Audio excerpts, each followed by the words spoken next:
unustama, et koos meiega on inglid, vaid koos meiega on ka viimse inimesed, kes pärast vaatavad seda filmi peal. Aga kui alustame advendi jumalateenistust, siis oleks selline palve, et Elinort oleks siia ja süütaks küünalt. Ja siis paneme käed kokku, et armas taevane Isa, õnnista meie advendi aega. Aita meid ennast ette valmistada selleks, et Kristust vastu võtma. Kõik seda me palume sinu armsa poja, me Issanda, Jeesuse Kristuse nimel. Aamen.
Õnnis on see, kelle üle astumine on andeks antud, kelle patt on kinni kaetud. Avagem siis oma südamed Jumalale ja tunnistagem temale oma patud.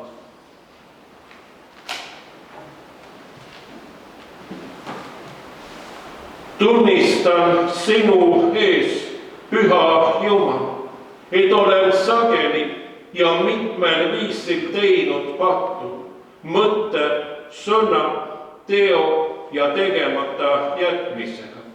Mõtle minule oma halastuses ja andesta mulle mu eksimused Jeesuse Kristuse pärast. Issand halastab, Kristus halastab, Issand halastab.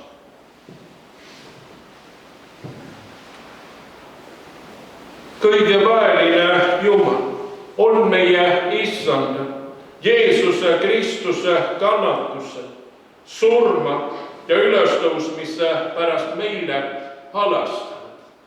Jeesuse Kristuse kiriku kutsutud ja seatud sulasena kuulutan teile pattude andeks andmist, Jumala Isa, Poja ja Püha Vaimu nimel. Aamen. Ja me tõuseme palvele.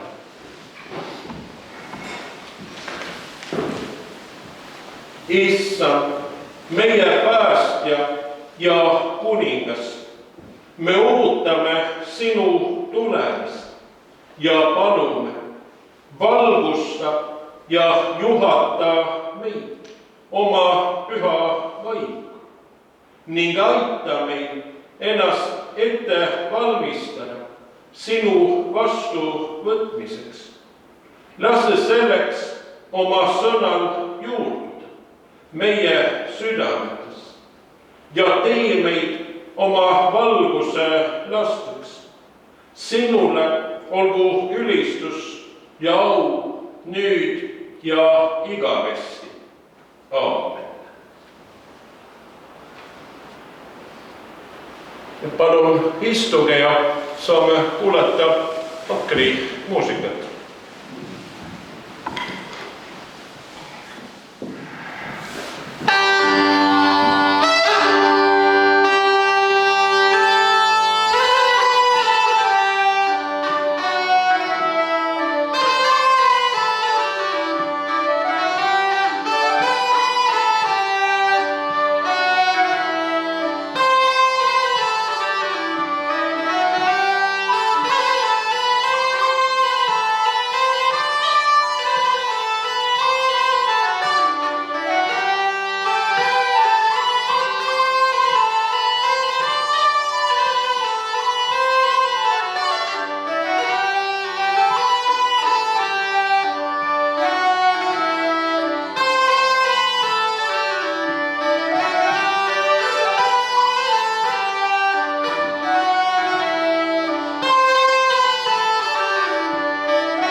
evangeeliumi teksti advendiaja esimeseks pühapäevaks 3. lugemisaastal ja see on Luuka evangeeliumist. Laululehtedel on üks teine evangeeliumi toodud, aga jutt on sama. Ja kui Jeesus oli rääkinud, läks ta edasi Jeruusalemma poole ja see sündis, kui ta jõudis Betfage ja Betania lähedale mäe juurde, mida hüütakse Ülimäeks, et ta läkitas 2 jüngritest öeldes: minge vastaskülla, kuhu jõudes te leiate kinni seotud sälu, kelle seljas ei ole istunud ükski inimene. Päästke see lahti ja tooge siia. Ja kui keegi peaks teilt küsima, miks te ta lahti päästate, siis öelge: Issand vajab teda. Läkitatud aga läksid ja leidsid kõik, just nagu Jeesus neile oli öelnud. Aga kui nad sälu lahti päästsid, ütlesid selle omanikud neile: miks te sälu lahti päästate? Nemad ütlesid: Issand vajab teda. Ja nad tõid selle Jeesuse juurde, heites oma rõivad sälu peale ning panid Jeesuse tema selga istuma. Ja kui ta hakkas liikuma, laotasid nad oma rõivad tee peale. Aga kui Jeesus juba sinna lähedale sai, kus minnakse Ülimäelt alla, hakkas kogu jüngrite hulk rõõmustades valju häälega Jumalat kiitma kõigi vägevate tegude pärast, mida ta oli teinud. Õnnistatud olgu, kes tuleb, kuningas Issanda nimel, rahu taevas ja kirkus kõrgustes. Ja mõned variserid rahva hulgast ütlesid Jeesusele: õpetaja, hoiata ja keela oma jüngreid. Ta vastas: ma ütlen teile, kui need vaikiksid, peaksid kivid hakkama kisendama. See on püha evangeelium. Istume. Ja see kirjatükk on ka tänase kõne aluseks. Täna on mitmes mõttes väga tähtis päev kirikule ja inimestele, kõigile meile. See on see hea hetk ühe suure asja lõpus ja teise asja alguses, kus me oleme juba süüdanud siin täna esimese advendiküüla, tähistame adventi, aga tegelikult ei ole kõik veel päriselt peale hakanud. Ja on justkui selline hetk enne uue algust. Miks just hetk enne uue algust? Sellepärast, et kiriku aasta sai just eelmisel pühapäeval läbi, ehk siis oli igaviku pühapäev, kus me mälestame tegelikult põhijoontes ikkagi juba selle sama täiskasvanud Jeesuse mälestust ja hakkame teda tagasi ootama. Aga nüüd kohe juba esimese advendiküünla süttamisega alustame me uut kiriku aastat sellega, et tahame hakata ootama nüüd siis väikese Jeesuslapse sündi. Nii et ei üks ega teine hetk ei ole praegu üksipäinis olemas, vaid mõlemad püsivad meie ümber. See on selline mõtiskuse nädal, 2 suure ootamise vaheline nädal, mis ei tähenda sugugi, et kogu Jeesus sündmuse puhul me ei ootaks pidevalt nii Jeesus lapsukest kui ka juba täiskasvanud Jeesust, kes peaks tulema oma kirkuses. Kiriku aasta läbimängimine ka tänasel päeval, me tegelikult kuulsime evangeeliumi teksti juba Jeesuse täiskasvanud east. Tähendab tegelikult midagi sarnast nagu filmikunstis on treilerid või tiiserid. Ehk siis enne kui päris lugu pihta hakkab, kuidas me ootame ja kuidas ta sünnib ja enne seda me näitame juba väikeseid vihjeid tulevikku, mis pärast ta sünnib, mis seal saab. Kõike ei räägita veel ette, aga et oleks kütkestav, et oleks see lapsukese ootamise algus sisukam, määratletud, siis selleks me anname siin vihjeid juba edasisse kiriku aastasse.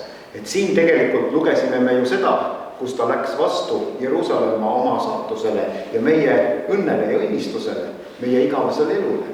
Et see on ju hulk aastaid hiljem, kui ta tegelikult sündis.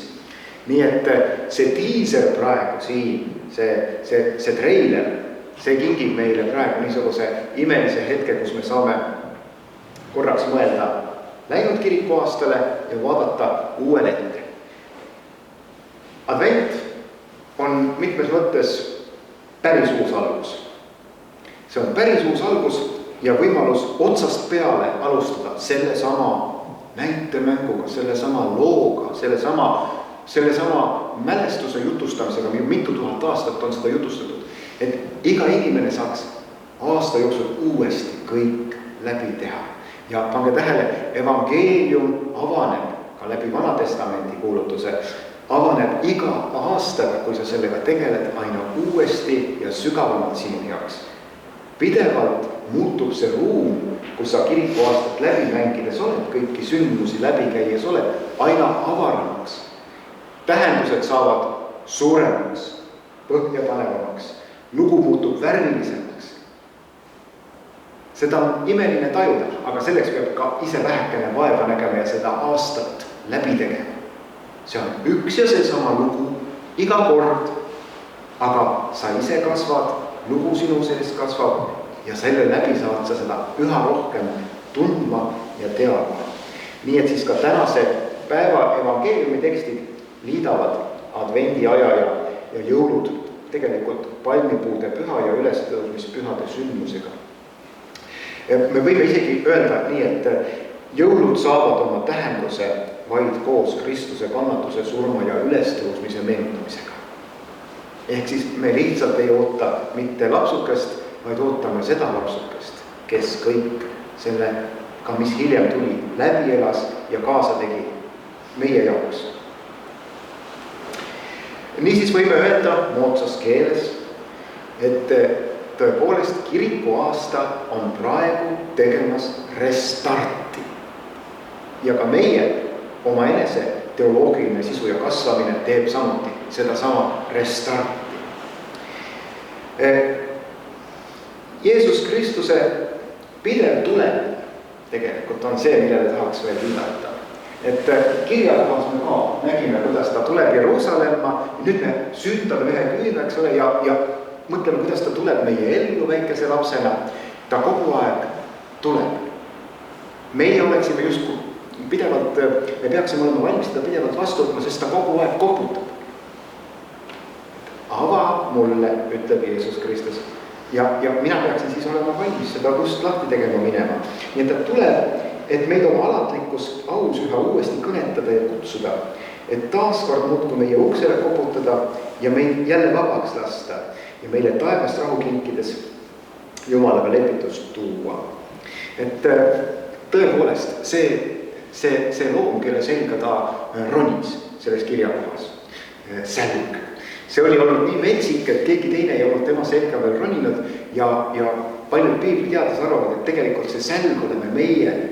Ehk siis tegelikult ta vabastas meid sealt köidikutest, ta andis meile oma rõõmu raskuse ja vastutuse aimata ja vabastas meid nii, nagu ta vabastas selle sälu tollest aadikust, kus ta loetud kirjakohas vastas käis. Aga esimesel advendil on ka võib-olla veel hea siin kirikuaastat nii palju silmas pidada, et kui me seda lühikest aastast perioodi näeme ja vaatleme ja just saime aru, et just ta lõppes ja nüüd ta jälle algab ja teeme kõik läbi, siis see on nagu inimese elu. Et see on täpselt nagu inimese elu. Inimese elu ongi nagu tegelikult ju kirikuaasta, et see algab ju lapse sünniga. Me sündisime. Ja siis me liigume oma elu mööda edasi, oma sündmusi mööda ja kirikuaasta meie jaoks täpselt ka täpselt samamoodi igaviku pühapäeval. Et kas ei ole see nagu sügavalt sümboolne siin täna esimesel advendil meenutada?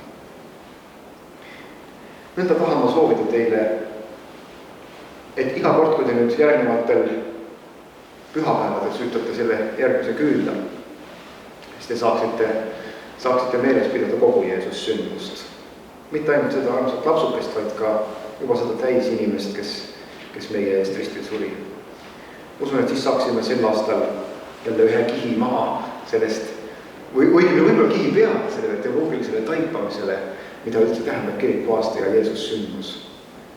Kõik kokku tegelikult on üks tervik. Ja on vaja lihtsalt uks lahti teha, kui Jeesus Kristus sellele teiselt poolt koputab.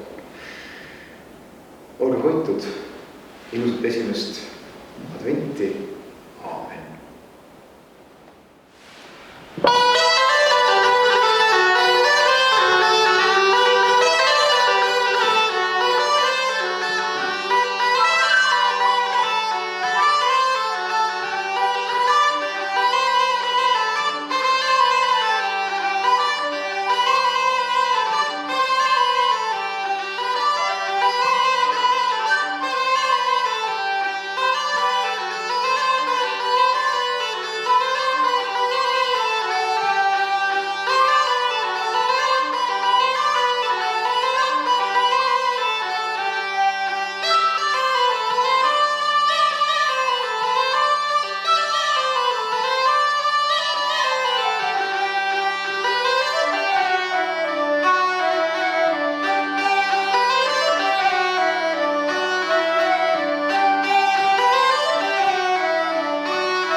ja õnnistatud advendi aega ja loodame, et varsti näeme.